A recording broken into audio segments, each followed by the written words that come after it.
Russell Wilson continued his MVP campaign last night, handing the 49ers their first loss of the season. Wilson has 23 passing touchdowns to just 2 picks on the season, and he has another 3 TDs on the ground. Lamar Jackson made his own MVP statement this weekend with his second perfect passer rating of the season. Lamar has been efficient as a passer and also has over 700 yards on the ground, which is the 11th most in the league.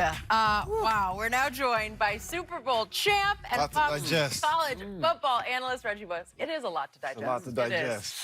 So right now, Reggie, who is your MVP? Are you going to go with Russell or Lamar? Well, I think after watching last night's Monday Night Football game, I think Russell won up Lamar Jackson again, because I think before Russell played that game, I was all in on Lamar Jackson, just what he's been able to do this season.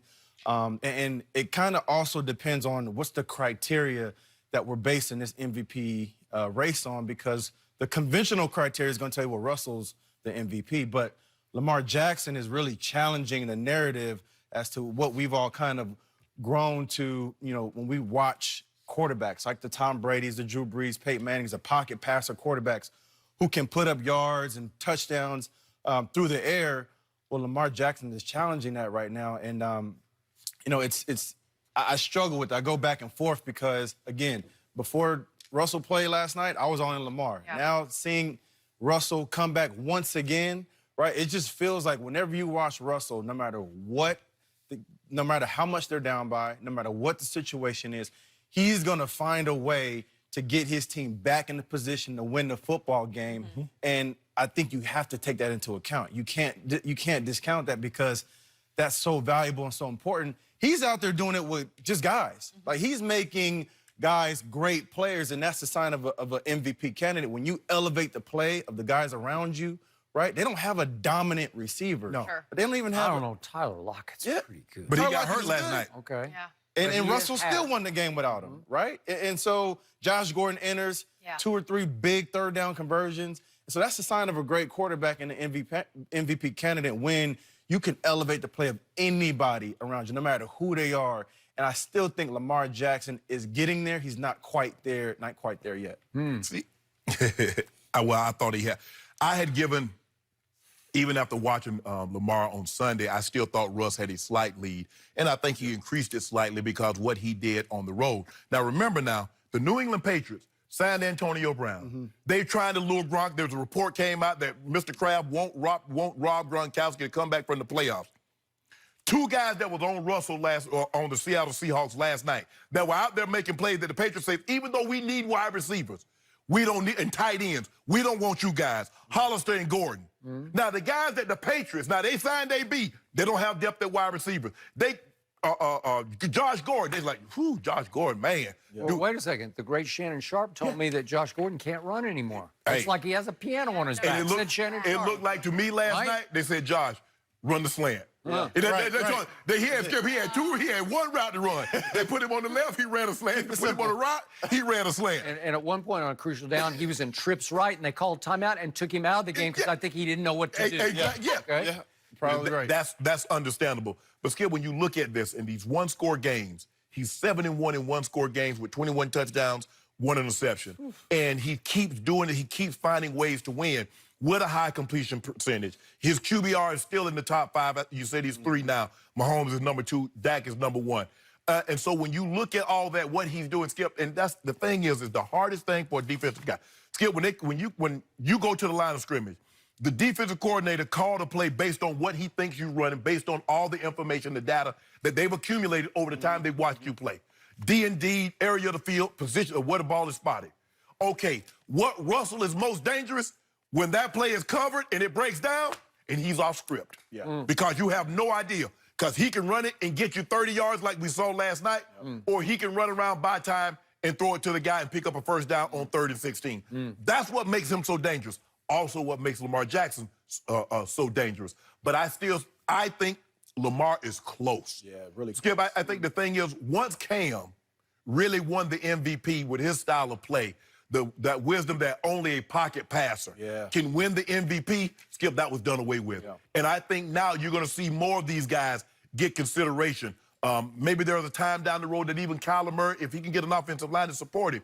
But Lamar Jackson, I got Russ 1, Lamar Jackson 2 right now in my MVP voting.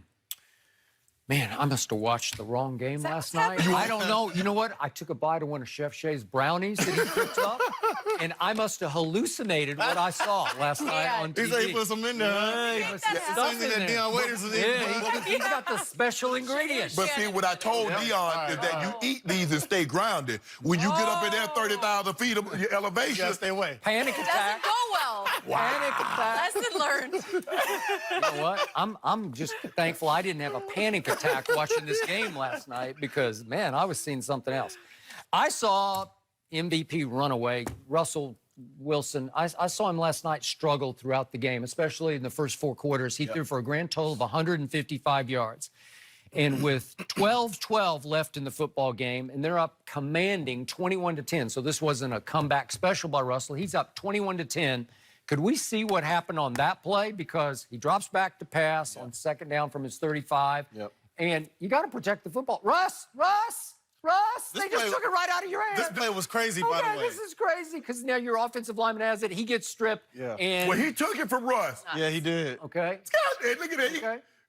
Why is he trying to run? Because the ball was loose. The ball was loose. Just fall on it. But I'm saying, He tried to run with the ball. What you doing? help me out. Was that an MVP play? No, because it allowed them to score and 2-point conversion, Right. and all of a sudden it's 21-18. Correct.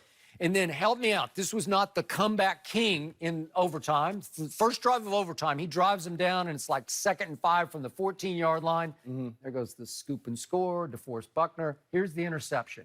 He throws that to a rookie 5th-round pick out of Arkansas. It's a terrible underthrow. It's a cardinal sin interception. If Dak Prescott throws that interception, I would hear about it for the next 3 years on this show. It would be the first topic of the day for 3 straight years. Dak blew the game at San Francisco with an overtime interception. But Skip, if you watch this play, he baited him. He looked like 57, looked like he was going to drive on the swing route to the back, and then he backed up out of it. Is that an MVP play? Skip, that ball got returned 47 yards, and it led to what should have been the game-winning field goal for the 49ers. But the substitute kicker signed off the street this week to replace Robbie Gould, gets out there after he made one, and he just gagged it. And he hit, Reggie plays golf, it was the biggest duck hook, snap hook you've ever seen. Like closed face, you know, just going straight left. It was left off his foot, right? Not good. It didn't have a chance. It had no chance. Okay, but it could have been the end of Russell Wilson's MVP candidacy if that ball goes through the upright. Well, there was also a couple things that happened in that game. One, great job by Seattle's offense to get back and stop that from being a touchdown, because that could have been a game-winning touchdown. Right. But also, you know, I think when we look at the criteria, if you factor in the games won, right? Like we're talking about how Russell Wilson comes back time and time again against teams to win football games.